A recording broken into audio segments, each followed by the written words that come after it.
Aphoristic Appendage to On Truthtelling. 1401 to 1450. 1401. The campaign to fight hate speech on social media and other platforms is but the latest move of certain authorities to convince us of their mission to stamp out evil. But given their habit of breaking their own rules and other signs of mischief, it's more likely they simply wish to write "good angel" on the devil's horn. 1402. All things being equal, a person who doesn't materially benefit from upholding a certain position on issues of national or international importance but in fact risks personal or professional loss by speaking out against them is much more likely to be telling the truth than one who does. 1403. Every person has strengths and weaknesses that, if any one of them were universalized, would ruin the world for us. Unidimensionality would only be tolerable if we viewed ourselves at both the lowest and highest level imaginable, that is, as bee or ant-like creatures capable of infiltrating and investigating the multitudinous aspects of being itself. 1404. In times such as these, moral weight and authority must come from the people.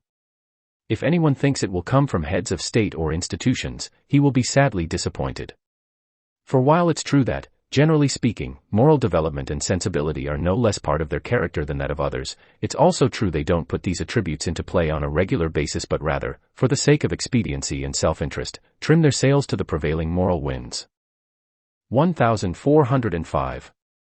COVID-19 aphorism. One day it will be written down that the politicians of today felt an existential threat not from a new strain of virus going around the world but rather from a few billion people who, despite or rather because of TVs ablaze about it 24/7 for months on end, didn't get the best information. 1406.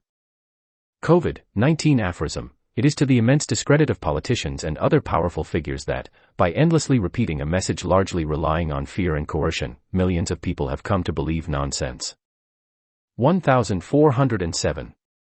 How can there be so much intelligence, refinement, and sophistication in the world and, at the same time, so much stupidity?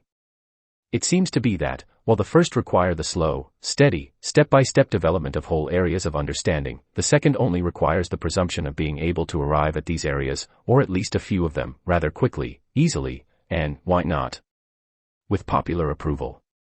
Morality, politics, and religion are such areas of understanding which engender stupidity in the form of giving expert-like opinions in a herd-like way. 1408. Perhaps the greatest evil comes from those who, wielding great power, become self-deluded, thinking truth and knowledge spring from them rather than all about them. 1409. War is legalized mass murder with enough adventure, game, and spectacle in it not only to mitigate its immorality but also virtualize its horror. 1410. For ever so long, the dinosaurs lorded it over the planet. Then one day an asteroid hit it and suddenly all the rules of survival changed. 1411. Many governments have done bad things in the past and those who were vilified for opposing them have ended up as heroes and moral exemplars. 1412.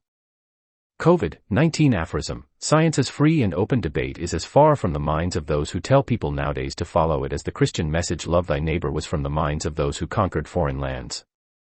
1413. Governments having too much control inevitably lead to out-of-control social or military projects that, if the past is a reliable guide, eventually bring them down. 1414.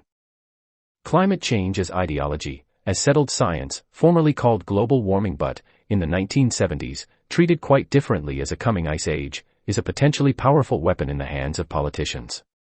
If but one world leader turns out to be pathological in his use of it, it could mean no less than genocide. After all, what prevents some monster from arising in this century? The 20th certainly had its share, and deciding to take the matter to its logical conclusion, which could also be a final solution. 1415. COVID-19 aphorism. One day it will be written that, contrary to public opinion, there was little evidence all government measures did much good. 1416. To judge the politicians of today not by their words but their deeds is to see that, while speaking of inclusion, they sow the seeds of division. 1417. How far can political lunacy go? Well, we all know how far it went in Nazi Germany. A person could be rich, respectable, church-going, highly honored, of exemplary character, and even a war hero but, if he or she had Jewish grandparents, in mortal danger. 1408. In dishonest times, the words of a few honest, well-informed friends are worth all the official statements in the world. 1419. The diversity of this world is so great that it takes in all political, philosophical, moral, and religious projects that, in the name of improving it, would make it the kingdom of the same. 1420. Accusations without arguments are like armies without supply lines, destined for obliteration. 1421. Apart from sacred texts, the moral compass of a people isn't an authority or institution but exceptional individuals willing to suffer and even die for some principle or ideal. But if these individuals come to power and go astray, they automatically pass on to kindred spirits what is absolutely necessary for justice to prevail, namely, that sensitive instrument of the soul so different from sacred texts in that it must constantly recalibrate itself according to changing circumstances and events. 1422. When one side in a struggle calls for shutting down every news outlet or source of information favoring the other side, it's almost certain it wants not so much to stop misinformation as to have a monopoly on it. 1423. Totalitarianism is a political movement that ends up being a mass movement by using fear as a both strategic and tactical weapon. It's the most ironic, irrational, and even cancerous manifestation of the end justifies the means principle in that, even when its ends are no longer clearly in sight or its means partially dysfunctional, it will still grow or move along with considerable speed and energy. What it's best at is social control that, because the latter degrades the quality of life over time, cannot help but lead to its eventual dissolution. 1424. Totalitarianism is political genius becoming increasingly delusional about where it's going and how to get there. When it becomes madness, it officially goes criminal. 1425. If there are streams of stars with planets like our own, these life-sustaining orbs must be like rare bubbles in space, forever appearing and disappearing. 1426. Sleep is the body's way of letting the mind routinely visit its innermost sanctums. 1427. The first casualty of government overreach is its capacity for self-criticism and the second the public's for recognizing this. 1428. Once dead, it's amazing how quickly we get used to what it was like before we were born. 1429.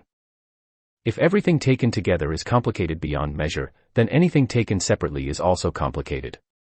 It is only our limited perception of things that prevents the seemingly simple from revealing its infinitely fine-grained continuity with everything else. 1430. The amazing beat of the fast-paced here and now seems to trap all moments of greatest significance with its insistent call for our full attention and participation. 1431. Being obsessed with one's feelings to the exclusion of other considerations is virtually the definition of wrong-headedness. 1432. A metaphor for many lives throughout history would be having a wonderful time on the ship before it hit the iceberg. 1433. Totalitarian governments are ultimately committed to only one policy, maintaining themselves in power. As such, any other, however fundamental it may seem, is subject to being modified or even eliminated. Political expediency then leads to a very singular practice that can be summarized as the dictum: it is the decree of the day that counts. 1434. Political correctness is particularly popular among politicians when their incompetence or corruption gets them into trouble. 1435. Totalitarianism is a political and ideological movement that escapes constitutional law by generating popular appeal for international causes that can allow one set of interests to disguise others. 1436. Just as a great edifice cannot arise out of poor building materials, so a better society out of lies and deception. 1437. It may be that totalitarianism has a death wish in that, like cancer, it ends up killing its host. 1438. What political correctness offers politicians and mainstream media is a seemingly unassailable position, one might even call it their default position, with respect to discussing the major issues and events of the day.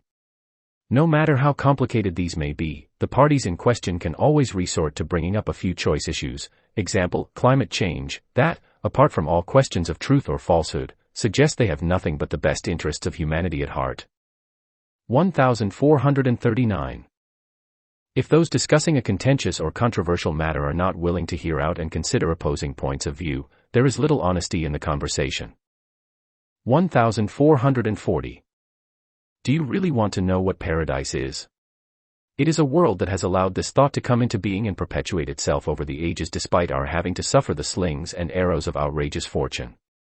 Any other possibility, on the human scale at least, would make it no better than a beautiful plastic garden.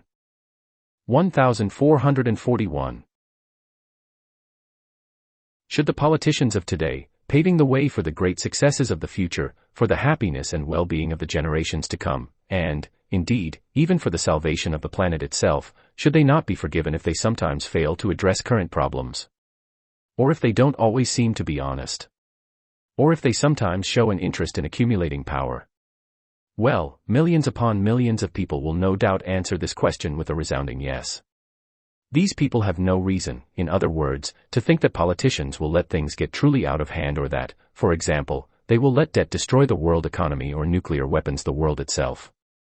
Heavens, if one looks at the 20th century, one must agree that, apart from a few cataclysmic events, politicians ushered in an era of relative peace and security. All the evidence is there, in other words, for the millions upon millions of people who believe that politicians will get it right in the 21st century and that even a few world-shaking events, even ones that might turn out to be as catastrophic as the ones just mentioned, will not block the way to the promised land so often referred to in the speeches of our modern-day prophets. 1442. Politically speaking, the well-known precept, the end justifies the means, has proven throughout history that it can be divine in its conception and diabolic in its execution.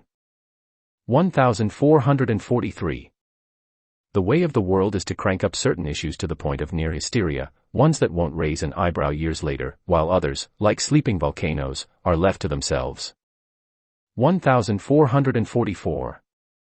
One good thing one can say about the truth is its unfailingly bringing about a welcome respite from what is the worst in human affairs. 1445. Being long on accusations but short on arguments is a recipe for short-term gain but long-term loss, example, loss of reputation, credibility, and a good conscience. Now given that this practice is so common among politicians, what reason is there to think they will lead us to the promised land? 1446. It may be that one of the reasons huge numbers of people follow the authorities without asking too many questions is simply economic in nature. Whatever is saved in mental labor, whatever is avoided in the way of straining one's brain over complicated and difficult matters would no doubt be a very welcome thing if, of course, it didn't come at too high a price. All of this may very well be a sort of popular wisdom that works well most of the time when there is good governance and only a few slip-ups. However, when a different situation emerges, when things are not so removed from what might be rightly called evil, this insouciance with respect to what the authorities are up to and the way they conduct themselves can come at a huge cost and take on the dimensions of the greatest foolishness. 1447. All that is hyperdiversity in this world, especially in the form of animal and plant life, is testimony to the limitless diversity of what is called the same and, indeed, must be called the same, despite this limitless diversity, given what would be required otherwise, namely, divine omniscience. 1448. Given what would be required otherwise, namely, divine omniscience. A. Why didn't you ever get married and have children? Didn't you want to? B. It's not that I didn't want to. It's simply that I had never made it a priority in life and so it didn't happen. A. Well, what was your priority then? B. A perfect marriage between myself and the world. Of course, this too didn't happen, but it's been a terribly long romance. 1449. For many pundits in the mainstream media, it seems the only difference between those on the right and those on the far right is that the second have the temerity to make their views known. 1450. For Elvis Presley to be Elvis Presley or, for that matter, for Shakespeare to be Shakespeare, he himself was necessary but not sufficient. What was sufficient for Elvis Presley or Shakespeare to be what he was nothing less than everything else, namely, the whole world as he himself knew it from birth to death and even beyond.